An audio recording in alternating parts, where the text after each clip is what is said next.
Galatumaa. Asham alaamanni isaa namni xinnaa guddaa jaarsaaf jaarti. Kabajamtoota daawwattoota televizyiina faana. Kun Riittaashoodha.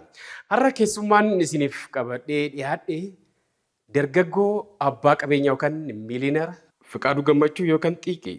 Dargaggoon kun jiruuf jireenyi isaa maal fakkaata? Miiliinara hammatootti waan inni keessa darbe. Dargaggoota keenya hedduudhaaf fakkeenya ni ta'a waan ta'eef iyyaafadhee Riittaashoo irratti dhiyeessee jira. Mi'eessituu jiruuf jireenya hawaasummaa jedhanii dargaggoo kana gaafa kaasanis dhagee jira. Mee dargaggummaa isaa kanaatitti jaalala namaa hawaasummaa kanarratti cimaa akkam ta'uu akka danda'e. Oolmaan yookaan gaarummaan namaa maallaqatti ijjatatti gaafa deebi'u arginee jira waan ta'eef wanti kun muuxannoon ta'a jedhee waan yaadeef akkasumas wal cinaa dhaabachuun Oromoo kun haasaa irraa darbee gochaan mul'achuu jalqabee jira waan ta'eef fakkeenyummaa isaa ni ilaalla. Gama gummaa daarektingiitiin Faayisaa Addunyaa kaameraaf sagalee Nimoonaa Riittaa qopheessaaf dhiyeessaa Riittaa Taaddalaati. Ispoonsarri uffata kiyyaa uffata biyya Tarkiidhaa fiduun kan beekamu magaalaa Adaamaa gamoo Ooliyaar jalatti kan argamu Abbukkii Pirootokool guddaan galateeffadhaani. Ceesiftuu booda miiliinara Fiqaaduu Gammachuu kan Xiiqii waliin Riittaashoo keessatti isin eega. Nafaana bu'aa.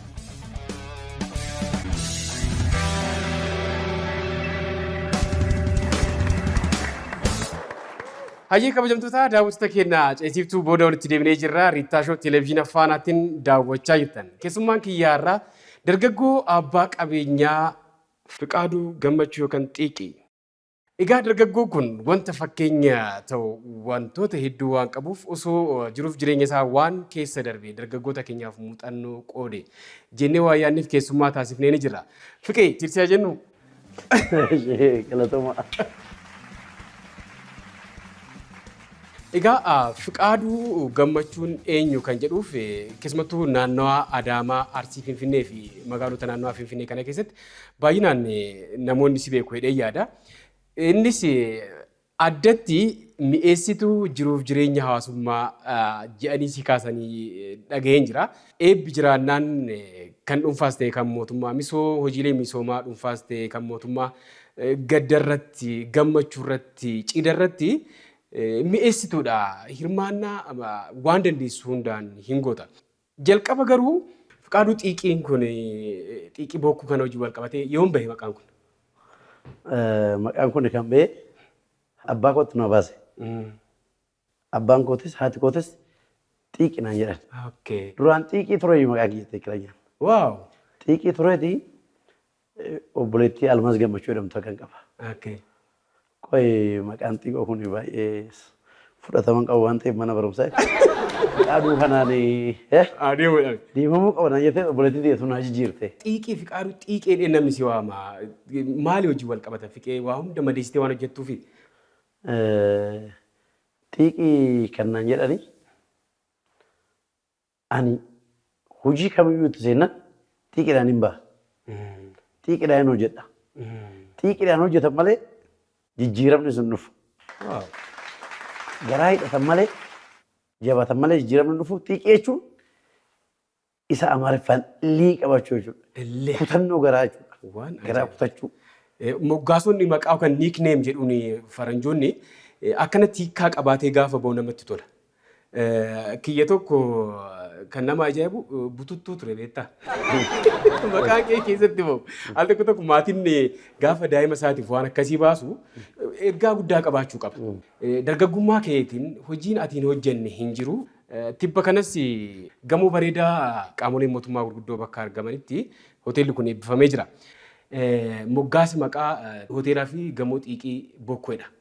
Gaarummaan kee jaalalli namaa waan ati jiruuf jireenya hawaasummaa hunda keessatti hirmaachuu keetiin maallaqa guddaadhaan jijjiiramee arginee jirra. Mi'eessituuf jiruuf jireenya hawaasummaa ta'uun yookaan gaarummaan maallaqa ittiin jijjiirama. Kanan argi. Maaliifan kana jedha sagantaa keetirratti wantoota hedduu sadarkaa Oromiyaatitti bifa haasaamuu danda'amuun kennaadhaan adda waan ta'e jaalalli adda ta'e mul'atee jira. Galiidhaanis akkasumas calbaasiidhaanis riikardiiwwan akka ajaa'ibaatti fooyya'anii jiru. Booda irratti naasofna. Kennaan sangaa hanga 200,000 isaa ol ta'us mul'atee jira. Guyyaatti sangaa 15-20 ol seenee jira. Hoolaa 50,000 irraa qabee hoolota 50-60. Amma addunyaan kun give and take jedhuuni waa gaafa namaa gootu namni waa sirraa eega. Nama kana hunda oolmaarraa qabdamoo jaalala kana eessaa fidde? Waa'ee jaalalaa kana yoo kaastu jaalala eechaa dhufee yoo jettee jaalala ufumaaf kennita. Ati yeroo maraa kennite santu dhufee? Kuni homaa gaafa hin qabu. Yoo nama jaalatte namni si jaalata. Jaalala argachuudhaaf obsa qabaachuu qabdaa. Jaalachuu qabdaa. Nama gargaaruu qabdaa. Yoo xiqqaate yoo ofii foon nyaatullee nama si cinaa jiru san sammuun kee akka daabboo nyaatu hawwuu qaba. Yoo jaalala kana nama wajjin jiraatte buru namni si jaalata malee har'uma na jaaladhu duwwattee amma nama sabasabatte walitti tuuta yaammatte si jaalachuu hin danda'u. Kaleechi murteessaadha. Akkuma biqiltuutitti jalqabarraa qabdee. Jalqabarraa jaalala kana kunuunfachuu hiriyaa keellee yoo qayyabate hiriyaa keellee yoo gaddisiise maafan gaddisiise maaltu si yaalaa bade maayidha rakkoon jettee wajjin jiraachuu qabda hiriyaa. Fiqee sagalee kee dheengadda namni viidiyoo wayinaa ergee baay'ee tokko na ajaa'ibe. Daawwattoota keenya daawwataniiti waa'ee isaa waan haasofnu ni jiraata. Yaalee yaa battuu fardeen gugurroo urgaa'ee foolii misirroo. Fardeen gugurroo urgaa'ee foolii misirroo. Yaalee maatoo. Ijoollee tole. Asiin gadi. Itti ragadi. Yaalee yaa gugurroo. Urgaa'ee foolii misirroo. Naannaa. Yaalee yaa gugurroo. Urgaa'ee foolii misirroo. Misirroo waliin. Fenu bulle fenu galla diti ramba godi misiro wali fenu bulle fenu galla diti ramba godi arangalle to singalchu diti ramba godi arangalle to singalchu diti ramba godi halge jimma walaga diti ramba godi oromia la walarga diti ramba godi kero walin fenu bulle fenu galla diti ramba godi kero walin fenu bulle fenu galla diti ramba godi fenu bulle fenu galla diti ramba godi ya gonje da sibur diti ramba godi sibur hunde tajetta diti ramba godi mala hunde badu diti ramba godi sibur ndara dadda diti ramba godi karararara diti ramba godi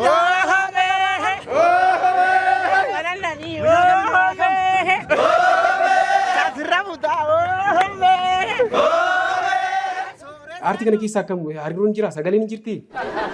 Lakkee aartii kanallee dhammaanii nama hojiiti. Maqaa aartii gaafa gaasoo xiqqoo himmantu natti dhufa. Haacaaluu yaadadha. Waanuma haacaaluu jaaladhu fangizee tokko tokko gammadee ta'u sirbuudhaaf karaa sirbaa kadha malee aartiis illee ta'u.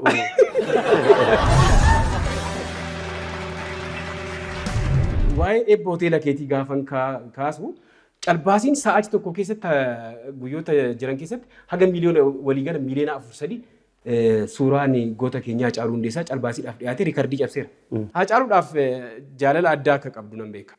Ani yoo gaafa maqaan Haacaaluu ka'u gadi dhiisu footoo san bakka hundatti yoo naqe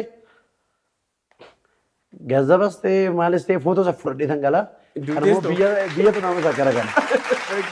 Bakka guyyaa sadii moo kana guyyaa sadeenu Haacaalumatti wanno hundu ummanni dhufa hundu Haacaaluu jedha bakka. Kanaaf maalidha? Laali kan ammamee mucaa kana. Ammalleen jaalalli isaa nama keessa jira jechuudha. Kanaaf jaalala kana dhiifachaa deemuun shaggaadha. Al tokko tokko nama gaafa deeggartu kan gaarii gaafa ooltu hawaasummaa keessatti waan dandeessu hundaan gaafa hirmaattu rabbi irraa nan argadha jetteeti baramaadha inni namni waa namaaf godhu namarraan eegin rabbi irraa eegeedhama. Dhugaadha atis waan ati nama cinaa dhaabachaa baate waan gaggaarii hojjechaa baate sun oolmaa akkasii eegdee turte. Already akka carraa ta'e ani hiriyoota jajjabaan qaba. Hiriyoonni na wajjin jiranis na gorsani. Immoo nama waan gaarii dalagu yeroo baay'ee bakka gaarii akka ga'u nan beeka. Kanaaf akkana hin ta'a jedhee tana hawweetan dukkaanii 16 dhaabee baasee. Sila hin maraattee naan jechaa turan hiriyoonni kiyya. Hin maraattee maaf? Dukkaanii kun Adaamaa guutuu isaanii usu. shakkeetan dukkaanota iddiriidha ammoo afooshaa jechuun hin jiraamtire isa dhaabe. Maafii fiqaaduu waan akkana gazzabaa ammaa taphattaanaa jedhan. Qooyi akkattaan nama itti hojii jiraadha anatu beeka waan ta'eef. Dukkaaniin kun hin gahu. Dukkaaniin kun hin gahu jedheera. Hin oollee dukkaanni sun hanqatee namni karaa biraa ta'a jechuudha. Hawaasummaan gaarummaan gaafa maallaqatti jijjiiramu mul'atee jira. Ifa jira kuni. Ifa jirasi shakkamuusi maaliifi nuti amma fakkeenyaaf yeroo tokko akka naannootti isaa ta'u ollaa keessas ta'uu danda'a ollaa koostaa nama hamaa wii abbaan isaa sun hamaadha jedhama. Nuyi nama akkasiisan ta'uu hin qabnu yeroo mara. Wii namni sun yeroo hundaa nama gaariidha jedhamuu qabna. Kanaaf gaarummaan baay'ee murteessaadha. Yaa waan dhaladhaanii magaalaa Adaamaa ganda boqquu shanan keessatti warruma keenyatu kenna. Warruma keenya xarjiyaadha durumaa. Haadha kiyyaa fudhatee biddeen masoo birratti dhuma. Oromaanis keessa jirti waan ta'eef keessa jira waan ta'eef yaa arjoomni numa hunda keessaa jiraachuu. Kan biraa kennaawwan eebba hoteela keetirratti kanan arge sangaa 200,000 ol baasu. Nama hariiroo baay'ee cimaa ta'e waliin hin qabne irraa gara hargee kanaaf fakkaata. Sarpiraayiz taateerta. Wal beekuun dirqamaa miti. Akka Oromootitti hundi keenya waan waliin nu galchuu hin jira. Garuu mucaan kun mucaa guddatudha. Seenaa isaa dhaga'ee hin jireedhe harargeedha waan akkasii ergee jira. Akka carraa ta'ee galata sangaa sun harargeedha dhufe. Sangaa harargeeti obbo Yaadataa Jundee jedhama. Nalleen hin beekanii yaa hiriyootumti kee ximnaan yaa dhalataa magaalaa Adaamaatti dargaggeessa jedhaniiti. Ana jabeechuudhaaf bitanii ergan. Ammallee galateeffachuun barbaada ija uummata Oromoo fuulduratti. Baay'ee asitti osoo dubbatiin kan hin dabarre wanta adda taasisu keessaa guyyaatti sangaa haga meeqatu seenaa ture? 20 ol hin dhagayan. 20 30 gala ture. Ani baadiyyaadhaa hanga magaalaatti namni waan danda'u hundaan hirmaate. Guutuu Oromiyaa darbee sabaaf sablammoonni hedduullee afaan Amaariffaatiin gaafa dubbatamu dhaga'an jira. Muuxannoo ta'a waan ta'eef bifa kamiin wanti kun horatamuu danda'e? Kun amma horatamuu kan danda'e akka yaada Fagaaduu Gammachuutti nama kamuu ija tokko ilaaluun murteessaadha. Ija tokko yoo isin jedhu amanu ijoollee Oromiyaa soo ta'an sabaaf sablammii hundumaanuu wal jaalannee yoo jiran jaalala akkanaa kun dhufuu danda'a. Jibba namuyyuu qabaachuu hin qabnu. Hundumaa jaalannee hammannee wajjin jiraachuu qabna. Akka carraa ta'e yoo mana kiyya eebbisiisu sabaa sablammoota Itoophiyaa hunduma uffisuun ture karaa Oromiyaas. Hunduma yaamuu ture. Sunis immoo humnaa olitti naata isaa ka'e. Takkaan sablamii 84 ol tura. Hunduu kan hanqatee jiru dhufeera mana kiyya. Dhufeera sirrii. Hunduma hojii jiraachuu shanidha. Homaa nama miidhu. Namni of jibbu hin jiru. Ofuma jaalachaatti nama hoo jaalatte baay'ee sirra kun qabu.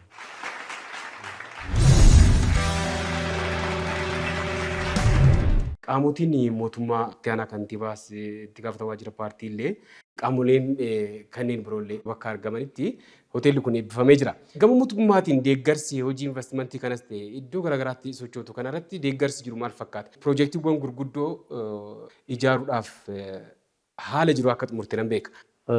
Akka carraa ta'e bara kana keessa karaa mootummaatiin rakkoon na mudatan jiru. Akkanuma dhuunfaa tokkotti. Yoon ani itti fullaaseessa yaa'u hojjechuu baadhee karaa mootummaatiin garuu carraan jiru banaadha. Banaadhas akka ijoollee qotee bulaatti karaarra jirti. Investimentii gaafadheera. Isas karaa mootummaatiin amma waanuma xiqqoo tafe malee ganna duwwaa 4 kan jedhamu kan yaa'u naaf kennaneeranii amma yaa'u irraa kaasanii fuuldura kana ijaarsa hin deemne ta'ee yaada qaba. Biil Geet yookaan abbootii qabeenyaa addunyaa irra jiran kana fakkeenya si ta'anii jiru moo akkamii? Ayyoomaa nama fakkeenya naa ta'uu jiru bakkeen ani ga'uu barbaadu namuun gaje hanga ammaa. Deemsa hanga ammaatitti mee hojiiwwan akkamii hojjetteerta? Dhagaa falaxaa turte kan jedhamu dhugaadhaaf qe'e. Maatii qonnaan bulaataan ture. Abbaan kiyyaa qonnaan bulaa beekamaadha abbaan kiyyaa. Akka ganda boqquu shaniitti gammachuu badhaasoo jedhama beekamaadha bakka. Kanaaf Ani namoota maatii 20 ol keessatti dhaladhe. Abbaan keenya dabrariiran dhugaa fudhanii dura jechuudha. Yaa akkeenyu maatii dhuwanii barataan ture. Yoon baradhu barataa cimaan ture warri na barsiisan isa ragaa hin ba'an. Garuu naannoo kutaa 8 irratti addaan kuteen karaa hojiitti ka'e. Gara biizinasii. Karaa biizinasii yoo galu barumsa kiyya galgala itti fufeeta. Guyyaa waldaa dhagaa qinna ture mootummaan gurmeessa ture. Waldaa dhagaa san hin jaamarree dhagaa san naffalata ture. Dhagaa naffalata walumaan dhagaa saffalatu lafa abbaa kiyyaa inumaan qota. Walumaa akka dhagaa saffalanuu lafa oduu qonnu lafa san immoo mootummaan beenyaa kaffalee industirii lafa nurraa fudhate. Dumbulloota cabduu tokko hin balleessine. Yeroo baay'ee komiin ka'u kan namni beenyaa gaafa argatu waan irratti waan itti oolchu yeroo baay'ee ni qeeqama. Ati waanuma xiqqoos taate guddaa waan argatte san gara miiliyoona irratti yookaan gara miiliyoonatti jijjiirte hojiiwwan akka biraallee hojjette jechuudha. Sababni isaa waniin akka miiliyoonatti jijjiiru wanna taasise oduun birii isaa hin argatin ani dhagaa kanarratti baay'een xaaraa ture. Waan xiqqaa yoo argite wanna guddaa bira geeche baay'ees homaa sitti fakkaatu. Qonna san qaba horii san qaba. Nan hojjeta baqa hojjaa jedhamu takkan tuffadhu. Akka carraa ta'e reestoroo bichaan daragee. Irrataa jedhamu tokko jira naannoo keenya. Sulxoota dhaqneet sulxoota nu qaxara. Baara san jechuudha. Kumtaala kana baannee dugdi keenya kun karaa isaatti nu luqqaa ture. Yoo hojjette garaa murattee ta'u jijjiiramne dhufa. Saamni hin jijjiiramne hin jiru. Abbaa qabeenyaa ta'uudhaaf dirqama dulloomuun hin barbaachisu yookaan umuriin kee 60-70 seenuu hin qabu. Xiqqeeffatanii yoo hojjetan yaangi miiliyoonera yookaan immoo abbaa qabeenyaa dargaggoo ta'uun muuxannoo biyyoota alaa keessatti ta'ee baramaadha. Atillee fakkeenya guddaa ni taata. Addatti jaalala uummata wajjin qabdu hawaasummaa keessatti bu'aan ati buuste akkanatti jijjiiramee gaafa arginu muuxannoo guddaa ni ta'a jennee yaadna. Dubbii ati dubbatte keessaa namni maallaqa haga barbaade haa qabaatu namni nama hin qabne nama kisaareedha. Pirooverbii yookaan immoo dhaadannoo kan mootoo ajaa'ibaati.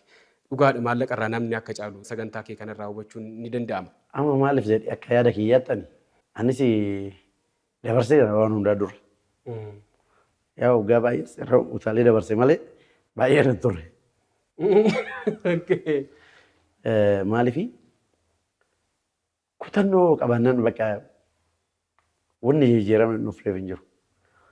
Dargaggeessa gaafa taatu immoo biizinasii dhabuuf qopheessinaan nama biizinasa taatee siyaasa keessa galuu miti. Nama biizinasii qonnaa hojjetu taatee horii qallabuu keessa yoo galte wanni baay'ee baduu danda'a. Beekuu qabdaa jechuudha. Dargaggeessa akka kiyyaa kun hojjaadhaaf yoo deeme namni nama tokko hin jiru. Sultee Oromoo naa jedhan ture. Kun immoo Oromoo sulteedhaan naan jedhan. Oromoonni hojjetu waan jedhu sunis nurratti hojjetamee jira duraan. Kanaaf siyaasichi fuudhuu keessa bahuu danda'u qaba. Hojjechuu qabna bakka. Hojjettu malee dhaa yoo duroomte gazzabni sun gazzaba namatti fakkaatu. Ani hiriyoota nan qaba ture baasuu. Hiriyoota ijoollee warra abbaa qabeenyotaa. Akka carraatee warroon isaanii sun gaafa dabran qabeenya sana itti fayyadaman isaa hin bittinaa jechuudha. Kanaaf maan ijoollee sadii qaba. Koottaa inni dhaa waan nu jedhu zoro zoro gaafa xiqquma kana irratti argisiisa. Akkana ni xaaree waa itti fide isaanis ammumarraa waa qayyabachuu qaba waan ta'eef. Dargaggeessi sammuusaa hojiirra yoo godhate itti fullaasuu qaba bakka deeme sanitti. Sababni isaa maaliifi hojiidha yoo jette hojjechuu qabda. Nasirba yoo jette akka caalutti sirbuu qabda. Kana achi waan hunda keessa seentee yoo baxabbatte uummata kanaafis homaan gootu nama si cinaa jiruu sin barsiistu atis tirfiitti yeroo kee guddaa jechuudha. Namoota mul'ata gaarii qaban, hawaasa keessatti jaalala qaban, kabaja qaban, namoota akka kasii kana qabna waan ta'eef bakka deeman maratti haalli akka isaaniif mijatu ni barbaannu waan ta'eef dhiyeessine. Sirna kanarratti wanta namoota galateeffattu hoo jiraate carraasii ilaadha. Dhumarratti waamicha kiyya kabajuudhaan waan keessa dabarte kana akka muuxannootti waan nu qooddeef guddaa galatoomi siin jaa. Akkuma argite san kun biffee naa fidee kun algaa naa fidaa turanii kun immoo wayyaa fidaa turan. Xiqqaadhaa kaasee warra guddaa na bira dhaabbate yaadanis hundumaa galateeffachuun barbaada. Uummata gaarii kana keessatti dhalachuu biyyas itti gammadeera. Uummata arjii akkana kana jechuutti. Uummata keenya baay'een galateeffadha. Ati immoo carraa kana naa kennu gochaniif guddaa galatoomaadha isinin jaalladha. Ulfaadhu. Kabajamtoota daawwattoota keenya turtiin abbaa qabeenyaa yookaan miiliinaara Fiqaaduu Gammachuu yookaan Xiiqii Riittaash warra taasifnee fi muuxannoon abbaa qabeenyaatti ta'ee dargaggummaa isaatiin maal akka fakkaatu akkasumas gumaata yookaan eebba hoteela isaa kana hojii wal qabatee wantoota addaa uumaman kana simbiraan geenyee akka guutuu Oromiyaatti muuxannoon kun akka walirraa darbu kan itti goone sagantaa keenya kanarratti goolabamee jira. Torban keessummaa kabiraa taphoota babbareedoo kanneen birootiin hanga walitti deebinutti gama ogummaa kaameraa fi sagaleetiin Nimoonaarittaa daayirektarri kiyya Fayyisaa Addunyaa ispoonsarrii uffataa Abbuukii Pirootokool guddaa galateeffannaa haga torbanii horaan abbaa.